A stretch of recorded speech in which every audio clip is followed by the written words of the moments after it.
Some say that life is predestined, and others say that it is spontaneous. Which is true, or are both true? And if so, how so? Well, in a way, we do have choice. On a higher level, none of these matter.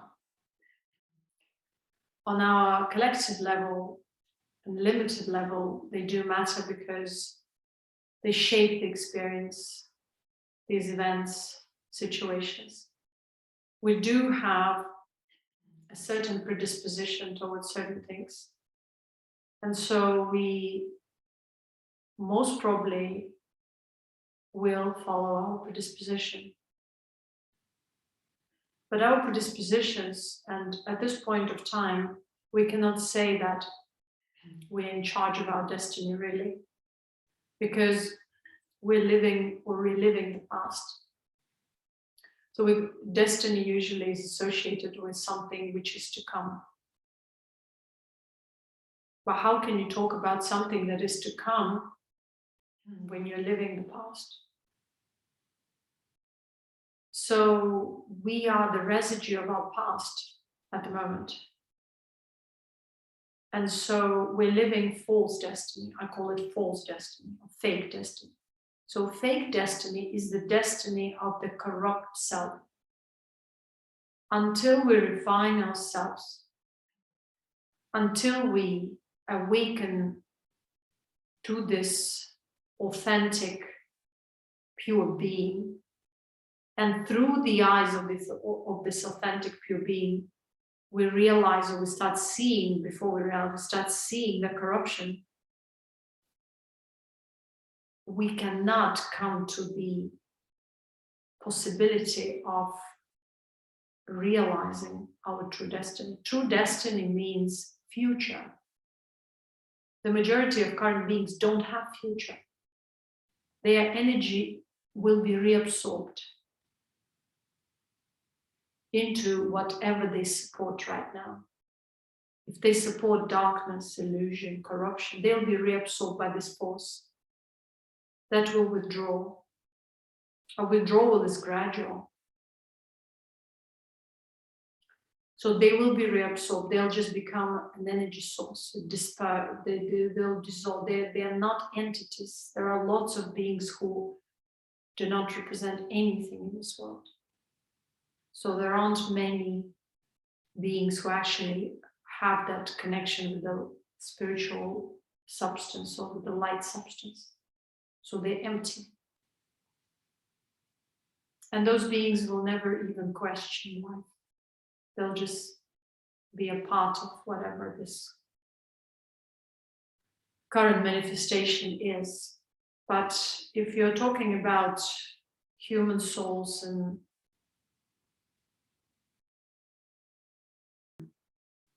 souls that have that subtle spiritual essence, light essence, you can call whatever you call it, isn't it?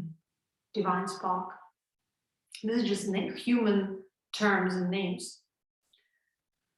So these beings may also be tangled, but somewhere, somehow, they are looking for this realization. And the realization does not mean, we don't even need to spiritualize this sort of realization. Basically looking for the realization of the fact that they are living in the past. How can you realize that you are your past? Or you are living the past corruption or the past experiences that couldn't be dissolved in your consciousness for some reason? Why couldn't they be dissolved? You acknowledged them, you validated, and you imprinted them, and you relieved them on and on, until you realize that you are not you. If you were your future, you would be eternally young. If you age, you are your past. Most of the beings born in this day and age are already walking corpses. It's just about the time,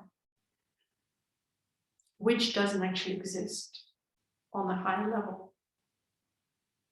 So they're like batteries that have limited energy. Why? Because that energy is in the past. They degraded and dispersed their spiritual potential. They left it in the past through the process of dispersion. That's where they came to this situation where their lifespan is short. They don't have enough capacity. They keep on dragging the past. If you were to have future, you wouldn't age. Because the person who doesn't age has future. And they live in the present. No one usually lives in the present in this day and age. They live in the past. But that past is not that glorious, highly evolved eras. It's the residue of their past actions. Is the residue of some sort of a drama that imprinted in their lives. So it's not that glorious past. It's the inglorious past. It's the past that has depleted them and brought them the idea of suffering. Brought them this duality of perception, where they started dividing life into suffering and happiness, and started longing for something that doesn't even exist, which is called happiness. Because authentic being is content. It doesn't divide life into happiness and unhappiness. That's why it doesn't waste energy. That's why it preserves its vehicle. That's why it becomes a potent consciousness. If the consciousness is impotent, what is going to happen to the body? It's going to exhaust itself and turn to dust. That's all. So we need to awaken to our true destiny. It means you experience that the ultimate reality, which is content, equanimous, blissful, without condition. You perceive it without or regardless of the condition of your body, posture of your body, circumstances in which your body is right now, people around or no one around. You see? Unconditional. That's what's called unconditional being. Because the inner being does not depend on anything which is within the manifested or this projected reality. But once you awaken, it doesn't mean that you are capable or have enough energy to actually refine yourself or go through to come to the point of your true destiny. Because these elements that have been keeping you imprisoned or in bondage, they need energy. They became their own being, their own entities that exist in your consciousness, the feed of your consciousness. So they will not give up just like that. They have become living as well. You've been supporting their life for eons, for centuries, for thousands of years. So now what? You're going to shoo them away? You're going to shoo your thoughts, your emotions, your predispositions, your inclinations just like that? No. That's where it has become a process. It's become a process where you're awakening to this natural being, ultimate reality. And the realization that that is beyond the conditions. And you're holding to this realization. This will push you to start the refinement process. But if your inclinations and desires and ambitions will get better of you, you will start feeling powerful all of a sudden, creative. You need to do something. You need to do this or that. You need to impress someone. So these all will veil and blind you. You need to look for some spiritual validation, emotional validation.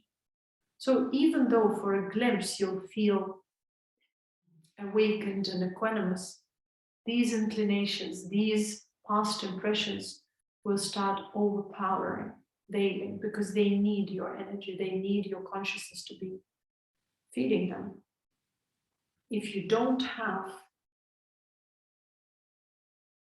the strength of your higher being, soul, if it's not mature enough, it will not be able to go through this process. It will not come to its destiny. And that's why so many people have wasted their lives. In the name of spirituality, religion, spiritual pursuits, so what? Nothing. The result is zero. Or, on the contrary, a bigger ego that led them to more delusion.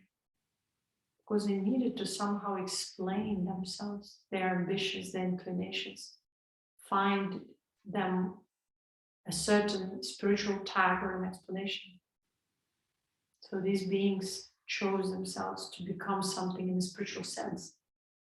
But in an ultimate spiritual sense, they're zero. And such are the majority. Those are beings or a being, they represent the being in the physical form who don't want to become anything, who are not trying to be anything, they are just what they are. And they remain authentic despite the conditions. Truth cannot be recognized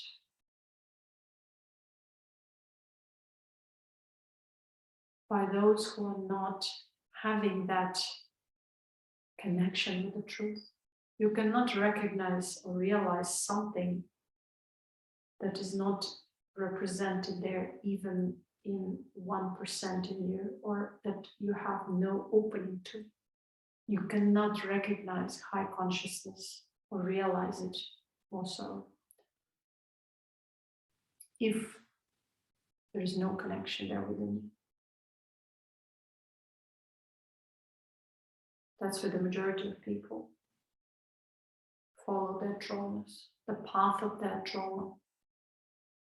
They get attracted to spirituality of trauma, to spiritual teachers who are traumatized themselves or corrupt. They attract the corruption which is within them. They resonate with it. How can they resonate with the truth if they have no capacity to know, to tell the truth from falsehood? Only those who have that, even the slightest connection, will be able to see. The rest can't. And that's why they create their own spirituality, the spirituality of falsehood and corruption. They live through it. And their corruption becomes their destiny. And the result of that is nothing. They can go through spiritual careers, but will never know spirituality. They can have rewards and social appreciations, validation.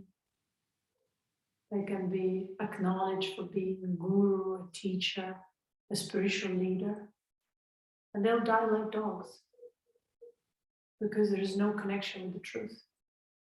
They support them, the matrix, this corrupt reality, this corrupt day and age with their presence, with their existence, with their corruption, and it's all fine. We just need to understand and name things their names. That's all what we need to do. And once we do that, at least if we are connected to something higher, if we have that ability to discern, we'll be able to realize that. If we don't, then we will follow the paths of falsehood. And these paths may be pleasant or unpleasant, rewarding or not, but they will be our the destiny of our inclinations, the destiny of our corruption, the destiny of our falsehood. To come to the true destiny means to be high being, to be the future of this humanity. So those who become the future of this humanity have the time ahead. Those who don't are consumed by this matrix.